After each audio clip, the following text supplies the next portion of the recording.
Hello and welcome to another Facebook Live broadcast with MedStar Health. My name is Michelle Carter, and today we're going to be talking about heart valve disease treatment. As many as 12 million Americans are estimated to have heart valve disease. Fortunately, valve disease can usually be successfully treated in patients of all ages. But successful treatment depends on understanding the risk factors, recognizing the symptoms, and getting timely treatment. Today, our panel of experts will address these topics and recent advances in the treatment of heart valve disease and more. So joining us today, I have Dr. Brian Bethea, cardiac surgeon. Also cardiac surgeon, Dr. MacGillivray, Thomas MacGillivray. We have Dr. Lowell Satler, interventional cardiologist, Dr. Ron Waksman, interventional cardiologist, and Dr. John Wang, another one of our interventional cardiologists. All right, so now that you've met our panel, let's dive into some of our questions. I'd like to give an overview of what heart valve disease is. So Dr. Satler, could you share with us what heart valve disease is? You're mute, Lowell. Thank you, Ron. We know that about 11.6 Americans are estimated to have heart valve disease. Each year, about 25,000 die, and only 3 out of 4 Americans know a lot about it. But it's a disease of the valves in the heart. There are 4. Most of the disease affects in adults 3 out of the 4 valves.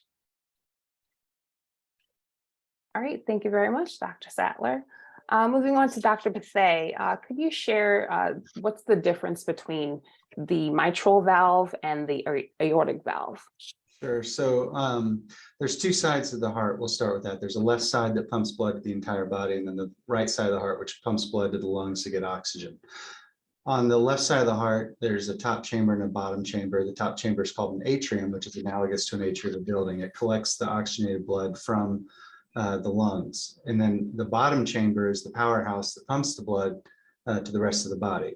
Between the atria and the ventricle is the mitral valve. The mitral valve has 2 leaflets, and its job is to open when it's time to fill the left ventricle and then close as the left ventricle is trying to eject blood out to the body. And then the aortic valve has 3 leaflets in general, and its job is to open so that blood can be efficiently pumped out to the body and close so that there's not what we call regurgitation or backflow into the left ventricle. Obviously, Lowell mentioned there's 4 valves. In general, we intervene, most of us, on 3 of those 4 valves, which we'll talk about moving forward. All right, thanks, Dr. Bethea. Right now, I'd like to share more about the risk factors, signs, and symptoms that patients should be on the lookout for. So Dr. Bethea, could you share what are the risk factors for heart disease? Well, risk factors in general for heart disease are kind of broken down to risk factors you can control versus those you can't control. Genetics plays certainly a significant portion in all forms of heart disease, including some valvular disease. Being of male gender is actually a negative and is often not as protective as being female. Then there's other things that you can control, high blood pressure, high cholesterol, your diet. Obviously, diets rich in red meat, eating a lot of liver, sausages and bacon, processed foods, high in sugar. All of these things can eventually lead not only to heart disease, but also cancer risks as well. So it's important to pay attention to your diet as well. That's a good point. Thanks, Dr. Bethea. Dr. Waksman, are these risk factors specific by gender or ethnicity? Dr. Bethea mentioned that men sort of have more of a higher risk. Could you share more about those risk factors? Yeah, I would say that there is no discriminatory between genders. If you are not behave well, no matter what your gender is, you're going to pay the price. We all know that you have to control your blood pressure, you have to control your diabetes, you have to control your food, you have to control your lipids. So this is across all genders. And I think this is all mainly related to coronary artery disease. Now, with respect to structural heart, or valve disease, it's a little bit different because then these are less modifiable events, some of them related to infection in childhood, some of them related to progressive generation of a valve that we are not sure that we understand all the reasons why this is happening. But across the board, I wouldn't say that there is a difference between the genders. I would say that the symptoms sometimes are different. So female gender or women may feel different than men for the same type of disease, and they may miss the disease at certain point. So that's what we should pay attention. But the prevalence of the disease and the risk factors of the disease are pretty similar. All right, thanks for clarifying. And taking one step further, I think you mentioned a little bit about this before, but how the disease presents differently in men versus women. Are there any other things that you'd like to share related to that? So I think, again, the presentation is very important. The symptomatology is different. And also awareness to the disease is different. So women, for some reason, sometimes think that they're immune until a certain age for heart disease, and it's not going to happen to them. It's not on the radar screen, where men are maybe more tuned to the fact that it can hit them. So I think that's the question of awareness and education, that women can be exposed as much and as risky to men when they present with heart disease. And just the fact that they can tolerate well and the symptoms are different, that doesn't reduce the risk or the consequences if they do have a heart event.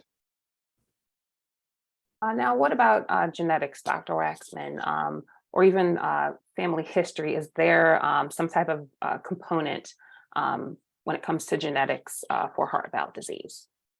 Yeah, I personally am a very strong believer on the genetics. This is nothing that you can change about it. And we see more and more that young patients, when they come to us, apparently their history, their ancestors also had at a young age heart events or heart issues. But on top of that, you need to know if you're susceptible to those events. So if you know that you have bad genes, you have to be super cautious and look at the modifiable issues that you can still influence. For example, if your ancestors were heavy smokers and they had the heart attack, you know that you are at higher risk, so you should quit smoking or not smoke at all. Same thing for if you have hyperlipidemia, high lipids in your blood, you should take the medications to lower your cholesterol. You don't have to wait for the event. And knowing that there was a strong family history for yourself in your family, that's a very strong signal that you should be either super cautious about the risk management of all those risk factors that can lead to an event. Thank you very much, Dr. Waksman. Turning back to Dr. Satler, does valve disease affect those of more of an advanced age, or can it happen at any age? So clearly, older age is associated with a greater chance of having valve disease. And it's related to wear and tear on the valves and the gradual buildup of calcium and degeneration of the valves over time. But we also see it in patients that are born with congenital valve disease. They can have a narrowed valve or a disformed valve. We can see valve disease in certain patients who have infections in which the valve becomes infected. Certain patients have strong family histories of valve disease, and so we often are careful to evaluate those. Patients who get radiation to the chest and certain drugs can cause premature valve disease. And then, like many other problems, racism can negatively affect particularly people of color. They have a higher incidence, probably due to the higher incidence of associated risk factors for having valve disease. Very fascinating. Thanks, Dr. Satler. So what are the signs and symptoms of heart valve disease? What should people look out for? So we look for a couple of things. Lightheadedness, faintness, dizzy feelings, irregular heartbeats, heart fluttering, sometimes palpitations, chest pain, shortness of breath with minimal activity or even when laying down.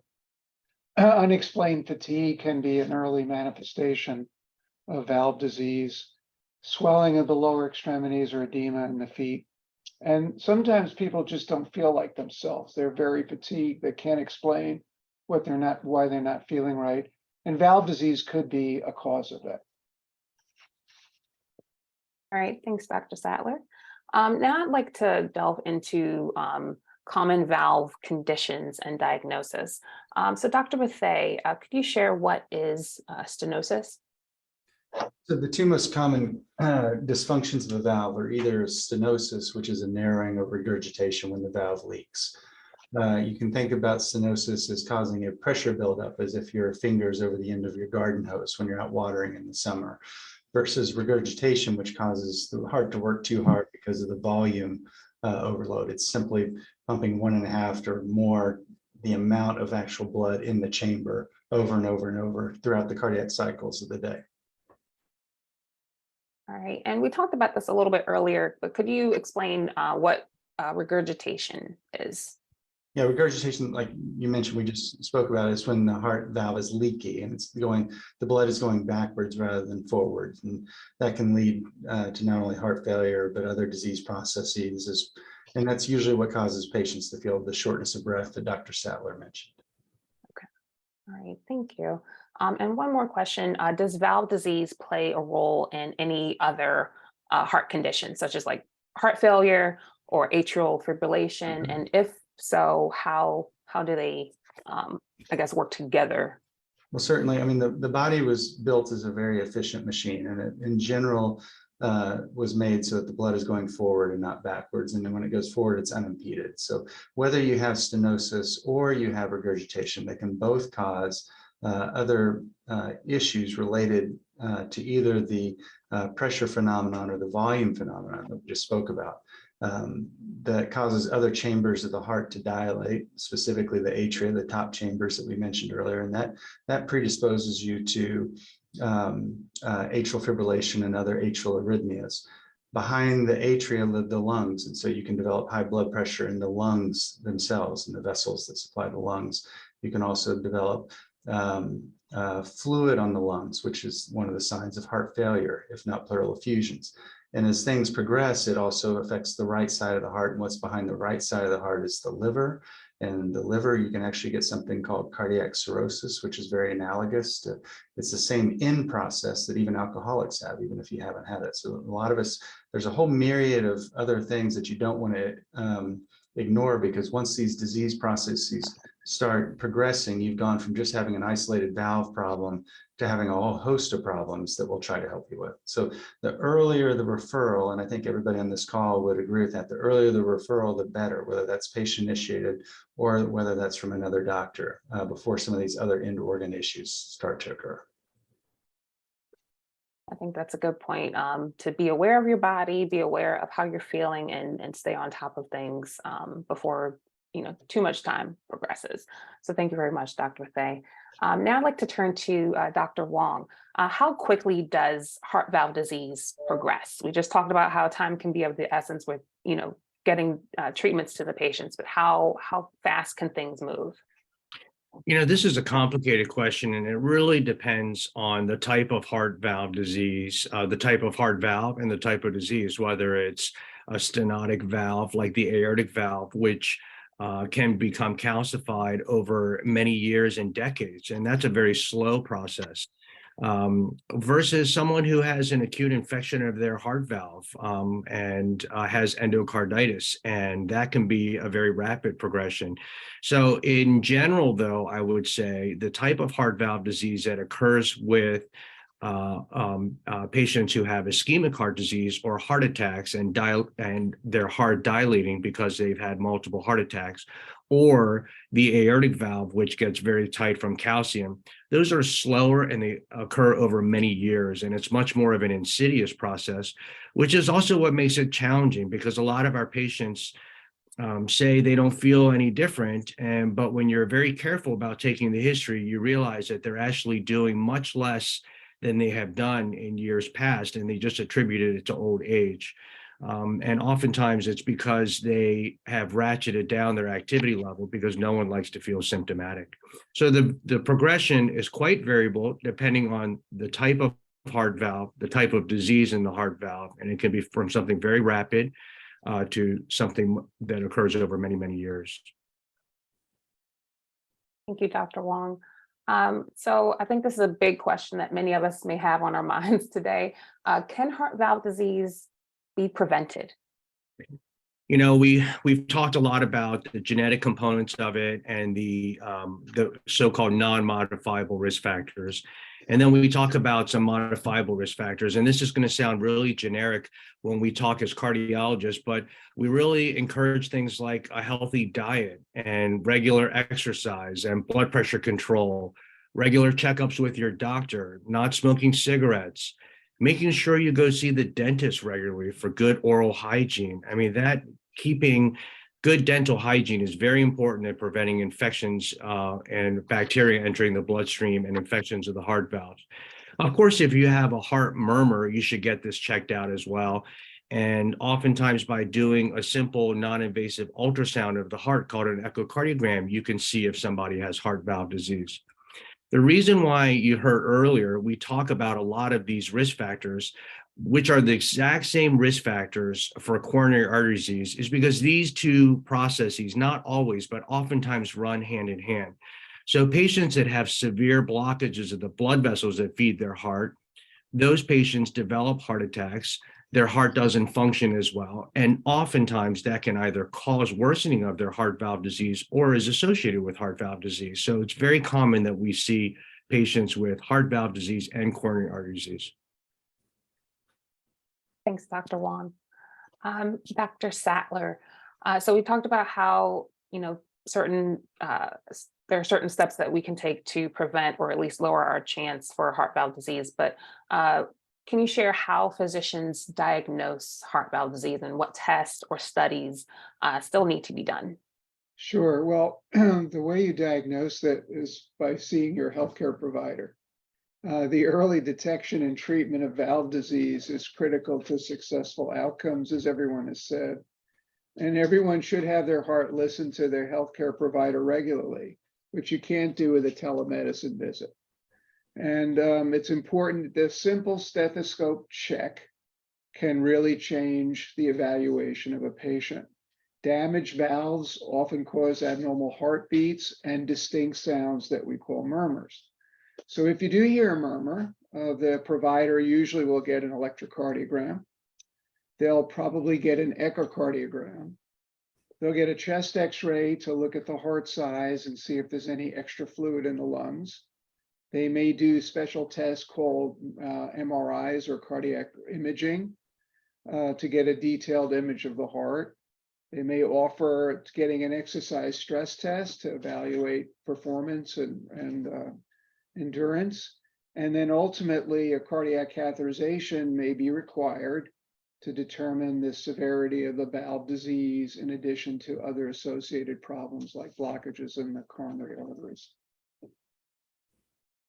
Thank you very much, Dr. Satler. If you're just joining us, thanks for tuning in.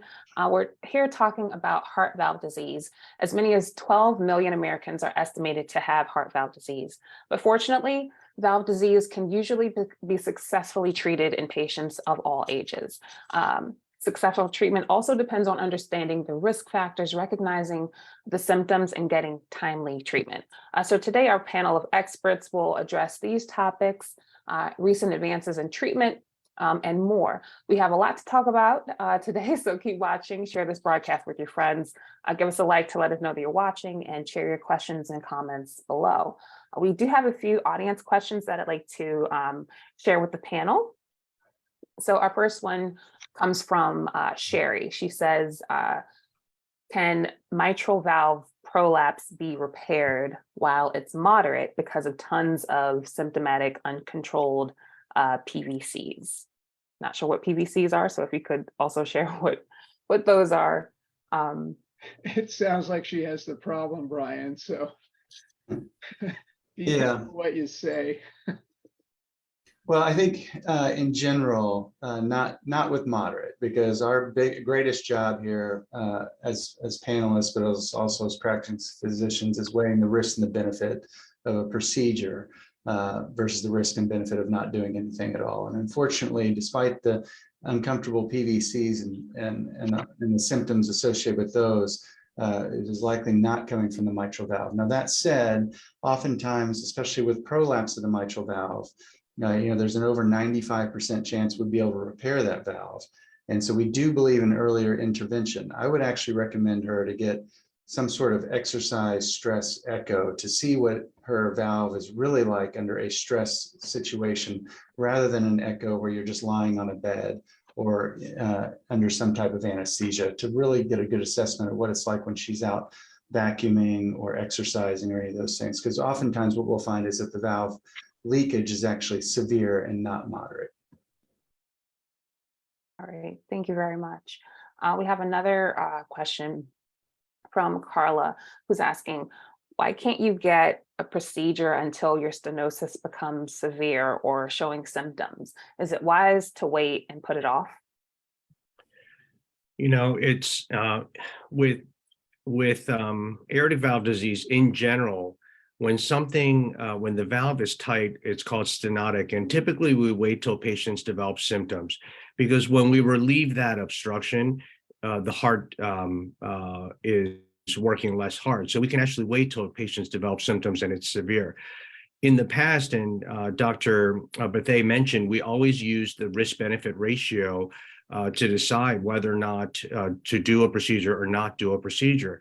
And to take the aortic valve, for example, when prior to 2012, the only way to repair this was with traditional open heart surgery. That's a big operation. So our guidelines for when to fix patients with severe aortic stenosis is when the valve area is less than 1 centimeter squared. But again, those guidelines were developed when the only alternative was a big operation with a little bit of a lengthy recovery. But as we're progressing, and we'll get to later in this program, with more non-invasive ways and quicker and potentially safer and faster recovery types of therapies, all of these guidelines in the future are going to be reevaluated and cutoffs of when we do treat heart disease. So it's a little bit of a moving target. But the reason why we wait till patients are symptomatic and severely symptomatic is to make sure that they're going to benefit from procedures, because all procedures carry some risk. If I may add to that, first, I think it's a brilliant question. And actually, we're moving towards that direction to treat now asymptomatic and patients with moderate aortic stenosis. As a matter of fact, MedStar is part of those studies for moderate aortic stenosis. And with the advancement of technology, we would find out whether early intervening would benefit the patient. But right now, we don't have the data to support it. That's why it's a subject for a study. So I think that it's something that we have to wait and see, but we have to study that.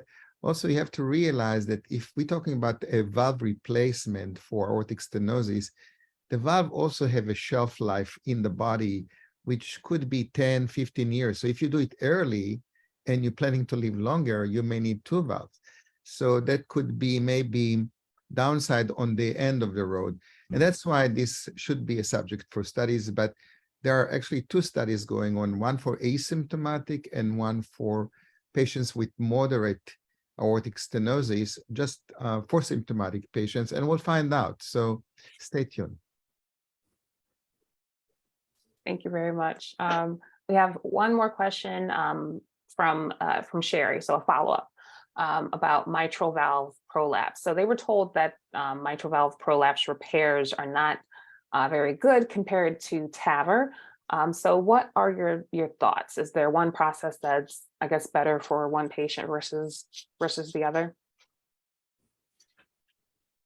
Well, I think when you're, first of all, we don't know how old Sherry is and what other medical problems she may have. And that usually is the first kind of step when you're evaluating a patient with mitral valve. TAVR is for the aortic valve. What we would probably offer her transcatheter wise would be, say, some type of edge-to-edge repair, MitraClip being the most common, but there's other competitors that are out there, or potentially even a transcatheter mitral valve replacement. It gets real nuanced thereafter. So we don't want to muddy the water. I think the first thing for Sherry is just establishing that she indeed has severe mitral regurgitation. And then she should seek consultation. And after her risk assessment is performed, have the best therapy tailored to her. All right. Thank you very much for that response, Dr. Bethea. Let's start talking about more about the treatments. So turning to Dr. Satler, does heart valve disease always require surgery? So not necessarily. It really has to do with your symptoms, the severity of the disease, and whether or not it's getting worse. First of all, monitoring is important. Sometimes a valve disease just need monitoring, watching for progression of disease if you're not having a lot of symptoms. And the frequency of the monitoring depends on the progression of the disease. But in general, if we're very concerned, we might recommend echoes every 6 months or 12 months. There are no medications to keep valve disease from getting worse that undo the damage that's already been done, but they can help with the symptoms of some of the valve disease, such as heart failure, regulating irregular rhythms, the management of blood clots, and preventing infections. Now, valve repair versus replacement is probably better answered by Dr. Bethea, but I'll give a stab at it. These procedures in surgery are generally very successful. Repair means that the valve is actually modified in some way. It involves the structure of the valve. It's not replacing it. It may be adding tissue to patch a hole or a tear, or removing or reshaping tissue, separating some of the leaflets, etc.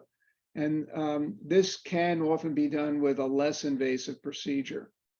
Replacement is used if the valve can't be repaired.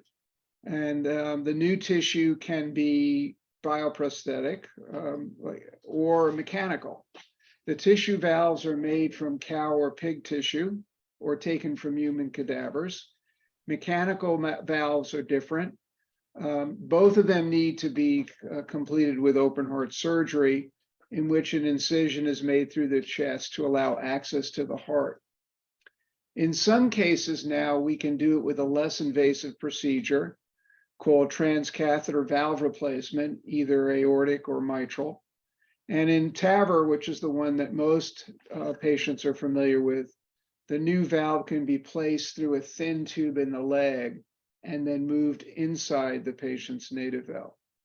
Whether a valve can be repaired or replaced, if it's mechanical or tissue is used, or if surgery or a less invasive procedure is appropriate, depends on the patient's health and risk factors, and is discussed between the patients and the healthcare providers. Thanks, Dr. Satler. So it sounds like your treatment plan is tailored just for you, depending on your medical history, all of that, anything that we need to be aware of going into surgery.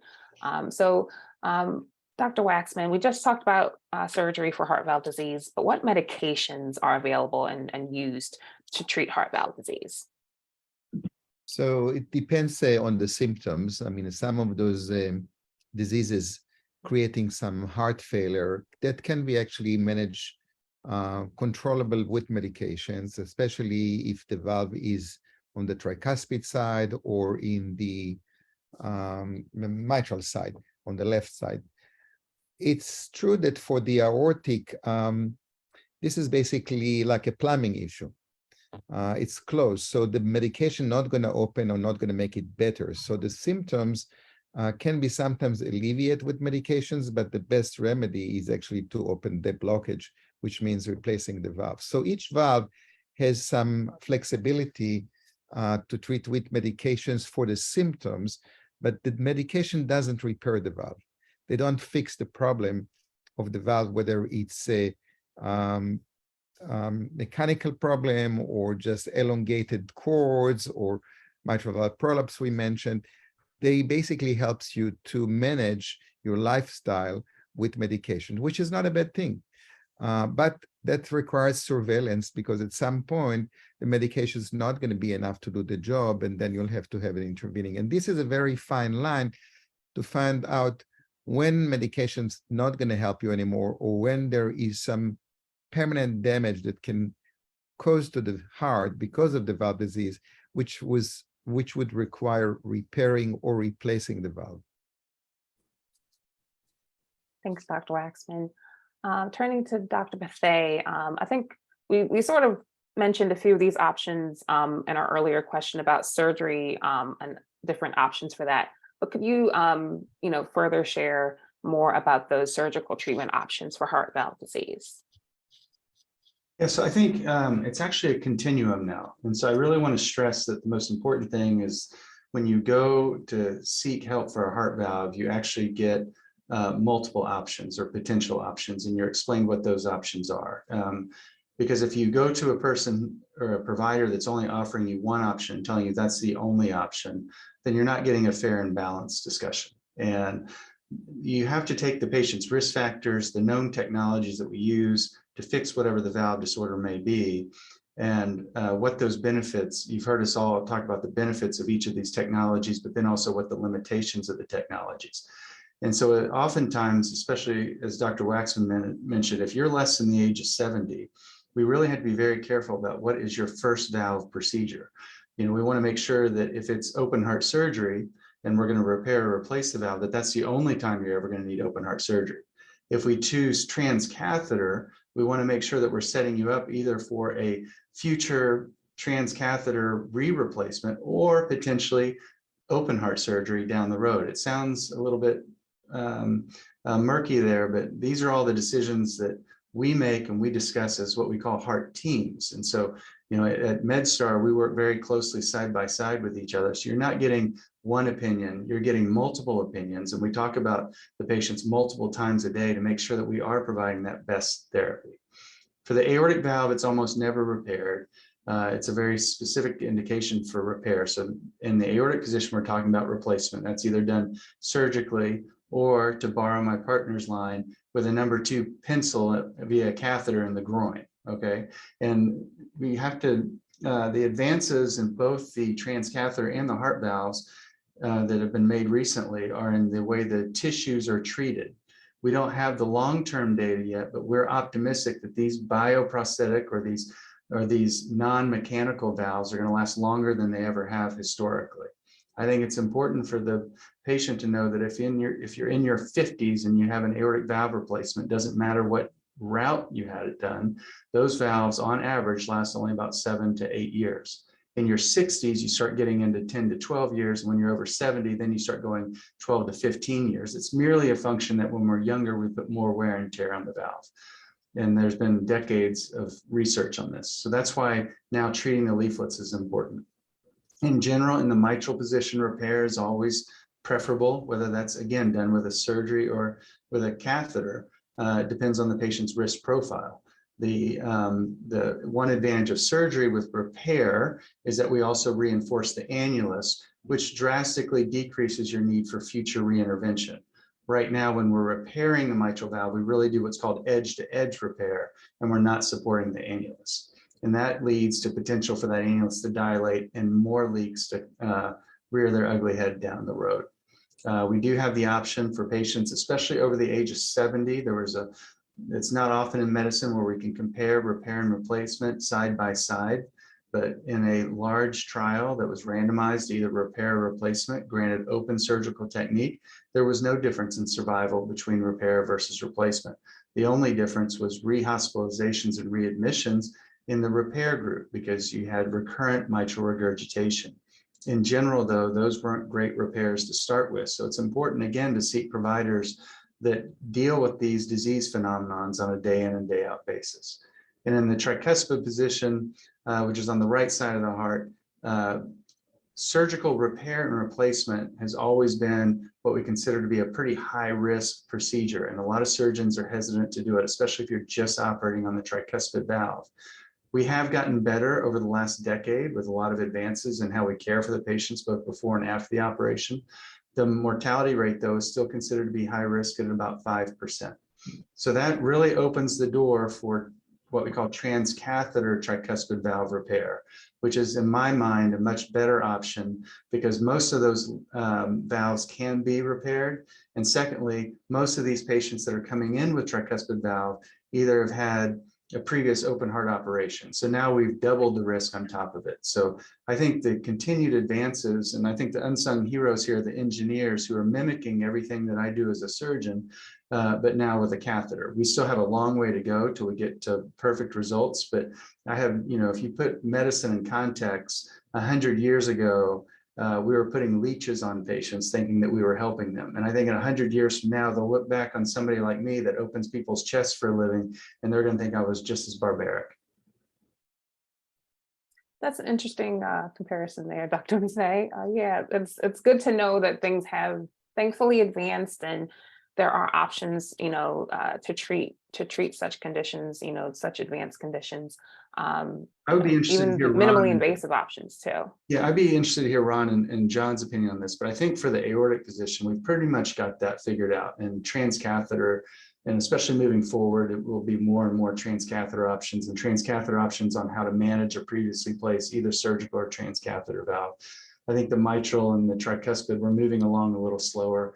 Those two particular valves have a lot more scary structures in and around them that can be problematic, and getting durable results equivalent to surgery is just a little bit slower progress. But I think it looks like we have a little extra time, so I'd be interested to hear other people's thoughts. I agree that we are making a lot of progress in terms of iterations and the technology, especially now on the mitral and the tricuspid space. It's almost every day I hear about a new device that has been approved by FDA for initial testing, and then they go to pivotal. It does move slowly compared to the aortic because one of the stipulation of all those studies that you have to fail medical therapy. So first we're trying medical therapy, and you'll be surprised that many of the patients that we get referred to do the valve repair or replacement, when we put them on medical therapy, the appropriate one, they're doing pretty good for quite some time. So this is something that we have to take into consideration. So that's why the process of investigating those devices is getting slower, but we're making progress. This year we had another edge-to-edge repair. So that's another repair device that has been approved by FDA. There will be more devices that will be approved. We're heading with replacement devices.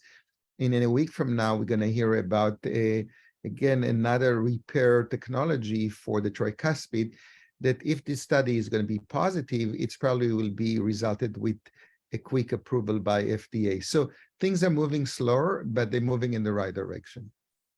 I think the only other thing I'll add to that is that as you can hear from the conversations, heart valve disease is quite complicated.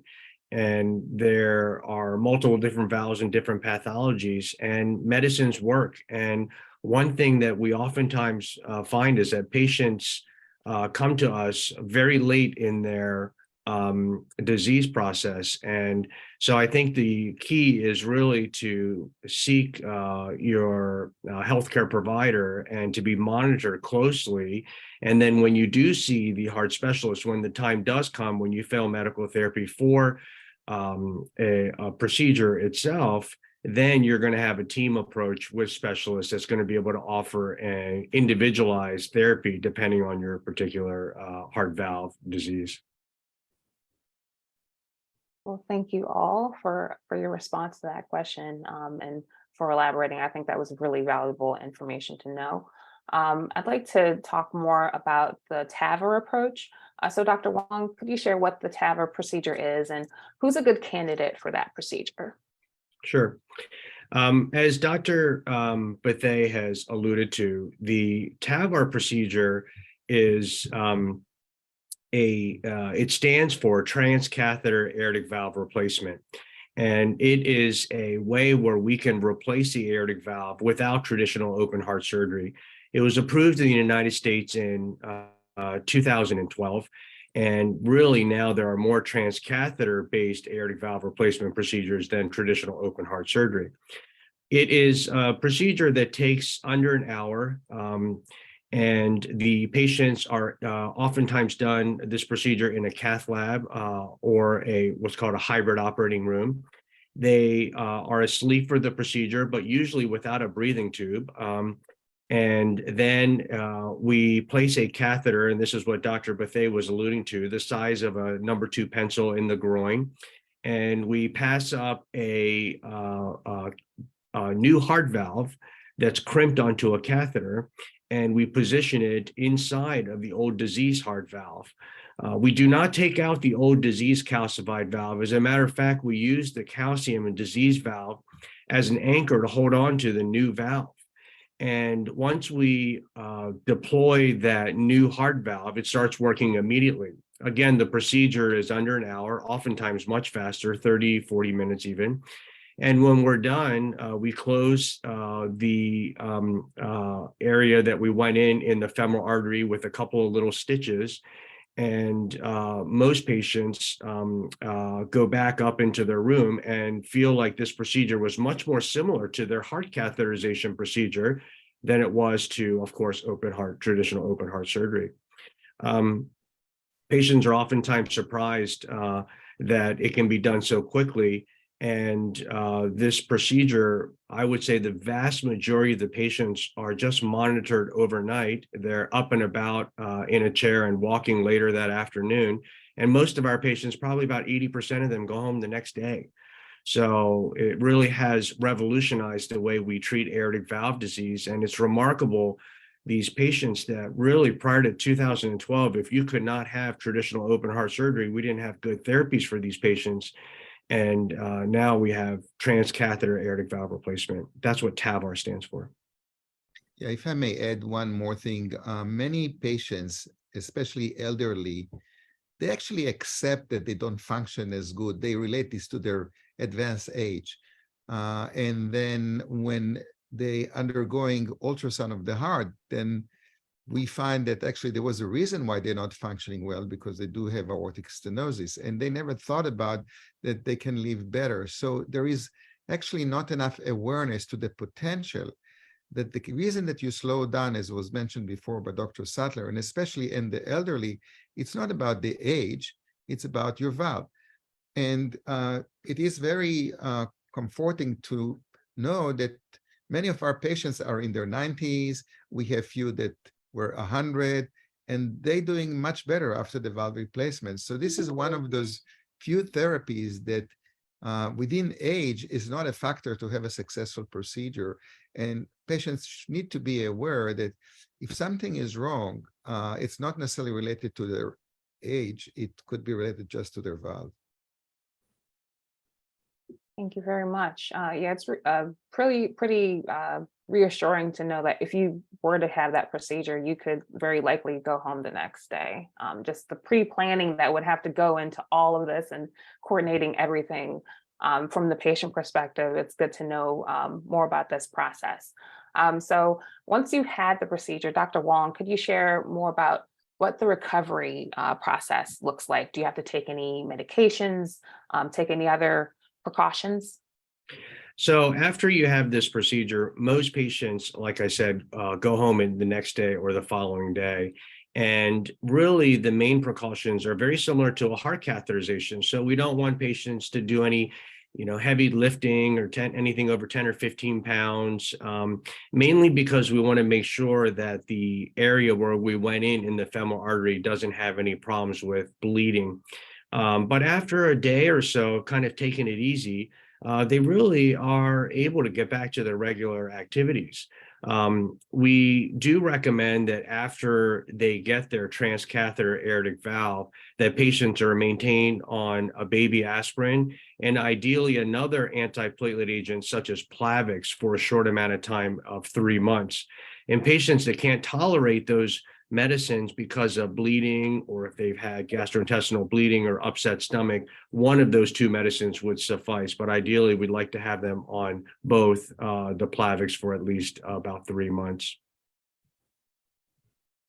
All right, thank you. I think this is a good segue to a few of our audience questions. We have another question from Carla.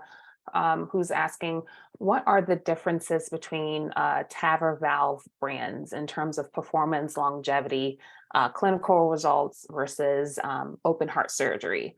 She says, can we as patients request or make that choice as to which brand the heart team uses? You know, there are two main manufacturers of heart valves right now. There are many that are coming on the cusp that are going to be approved very soon, but they're classified really as one category, which is balloon expandable, and then one category, which is self-expanding. I would say that at MedStar, we have the expertise in both, as well as with the new ones coming out potentially that are only available from a research standpoint.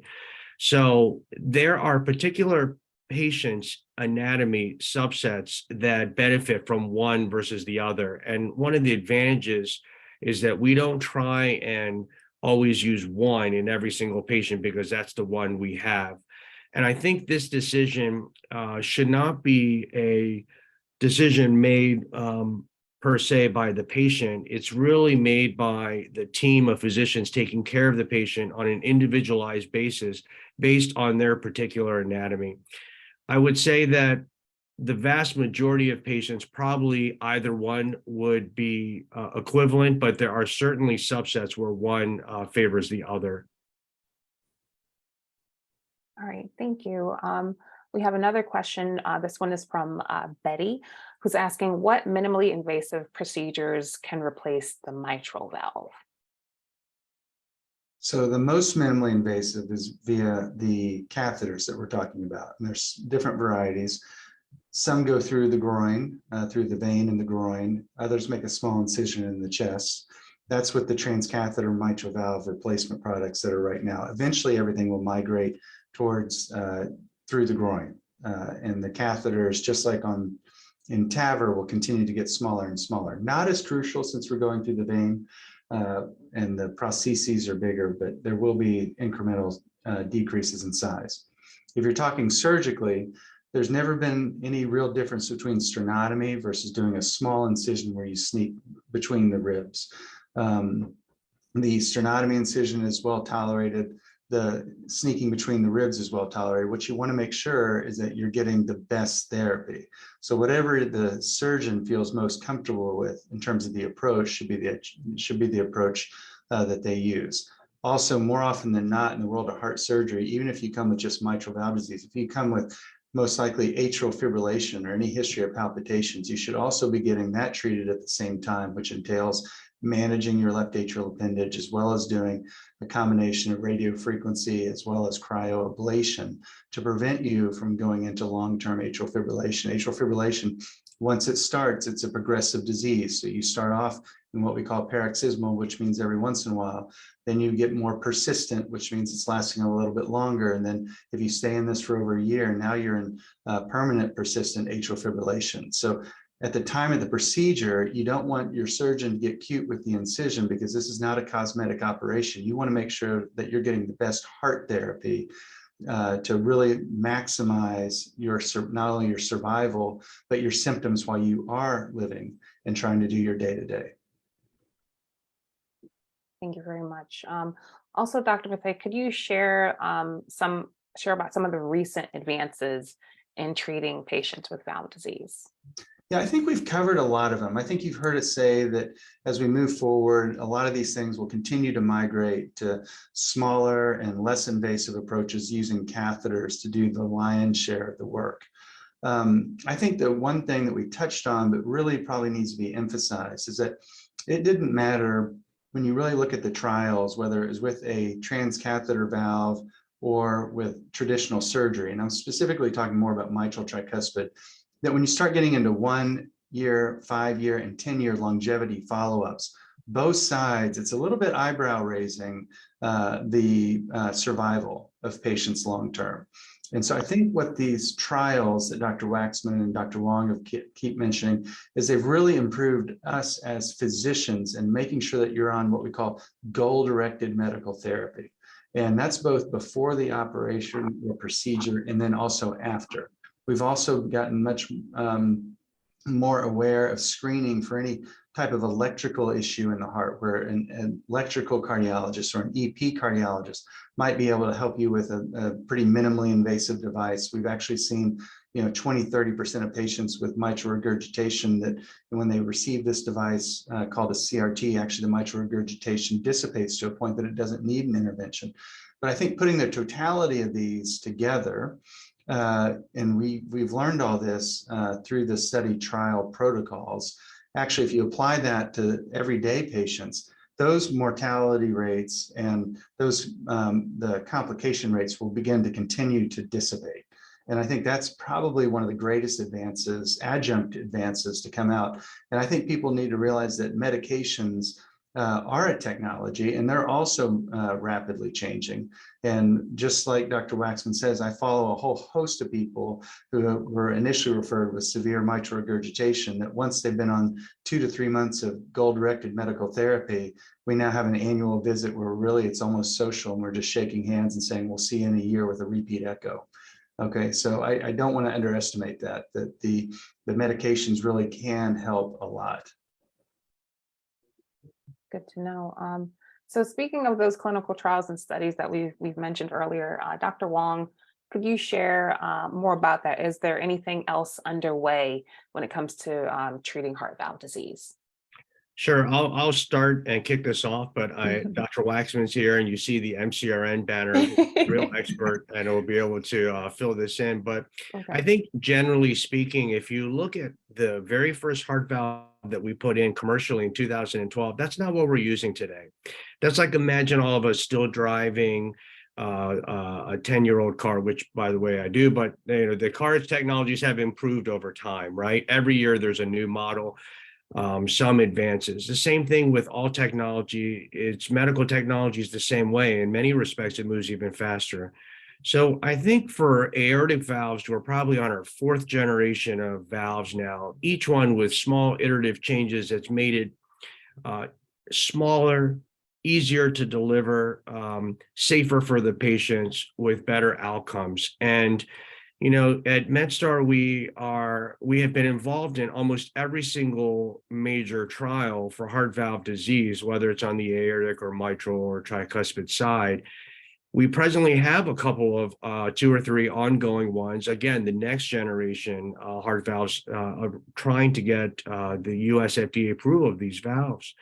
One in particular is called the Accurate Neo2, made by Boston Scientific. Another one is Sapient X4, made by Edwards. There's also the JenaValve or JenaValve, which is a valve specifically to treat aortic regurgitation, something we didn't talk too much about, but it can also treat aortic stenosis. So in addition to these new heart valves, Dr. Waksman's alluded to, we're also involved in looking at trials where we're treating patients that are having moderate to severe aortic stenosis, not just severe, and patients that are asymptomatic. So a lot of exciting therapies in the future. And I guess one statement I would say, and I can't emphasize enough to patients, is that you've heard a lot today from Dr. Satler talking about what the disease is and what the symptoms are. And you've heard about some of the exciting therapies, how relatively minimally invasive they are. So I would encourage patients to follow up with their healthcare providers. And if they have symptoms, not to ignore them. Nothing good comes of presenting really late in the disease process. And the sooner you actually seek your healthcare provider and get it diagnosed, you can oftentimes be just followed and screened. It doesn't obligate you having a procedure. And we heard about how medications work. And even when the time comes for you to have a procedure, this field is evolving so rapidly that the therapies now, as your team will recommend to you, can be oftentimes a relatively minimally invasive procedure. And it's always better to get something treated prior to the heart being so sick that we don't have the options for you. Thanks, Dr. Wang. I think that's another good segue to talking about other advancements in treating heart valve disease. What else is on the horizon? I'll present that to all of you on the panel. Is there anything else that patients can look forward to in terms of treating this disease? Yeah, in general, I think our mission is to make things simpler, faster, safer, and endure for our patients.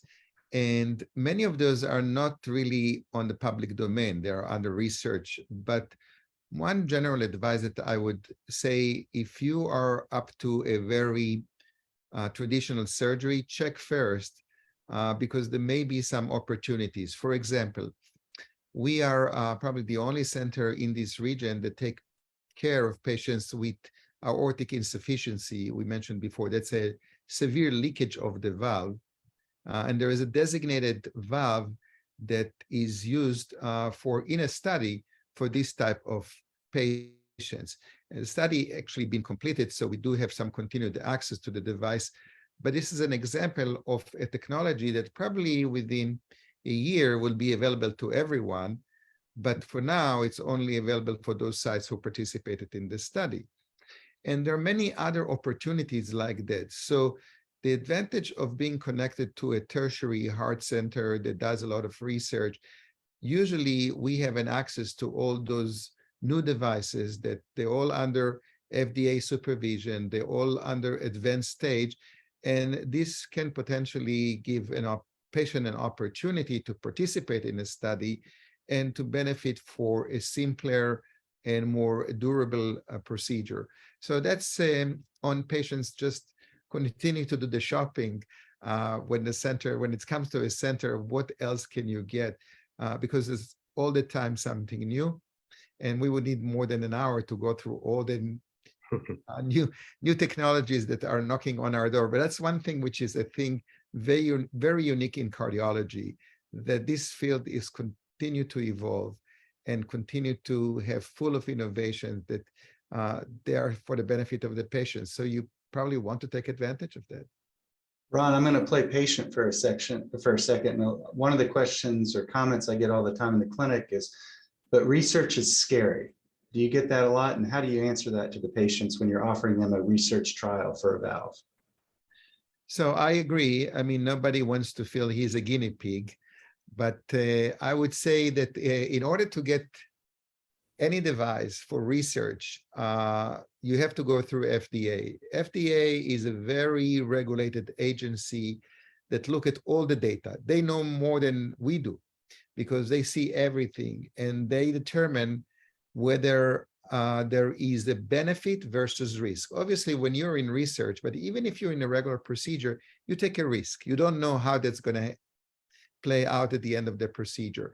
There's always this benefit versus the risk. So when we offer a research to a patient, we make sure that the benefit outweigh the risk that the patient take as a volunteer to participate in the study. So we always appreciate the patient that participate, but without those patients who participated in those valve studies about 15 years ago, we would have never had TAVR, which is now became the mainstream therapy. So research is not necessarily something that is bad for the patient. Most of the time, it's good for the patient. And when I talk to the patient, I tell him, look, we have this opportunity, but we'll do whatever is good for you. If we don't think it's a good thing for you to participate in this study, even if you agreed, we're not going to include you. But if we think it's a good opportunity for you and you can benefit from that, if you're willing to volunteer, then you'll have the opportunity, but you don't have to take it. So fortunately for all of us, we have enough individuals that were participating in the studies. I don't think anyone regretting that he was participating in a TAVR study or in a mitral clip study. These are actually becoming mainstream over years. So you have the advantage of having it first rather than wait 3, 4, 5 years sometimes until the device is approved. So that's basically a patient decision that have to be there in agreement. We don't force anything on our patients, but we communicate with them the potential benefit. That's a great question. Yeah, it's important to know. You don't want to feel like the guinea pig, but if it's going to be to your benefit eventually and potentially to others because of these advances and the types of treatments that are available, then I think it's well worth it. I would say one more thing about MedStar, the fact that we are participating in so much research in the valve disease, it gives us also an opportunity to do the routine job even better. And why is that? We have much better imaging.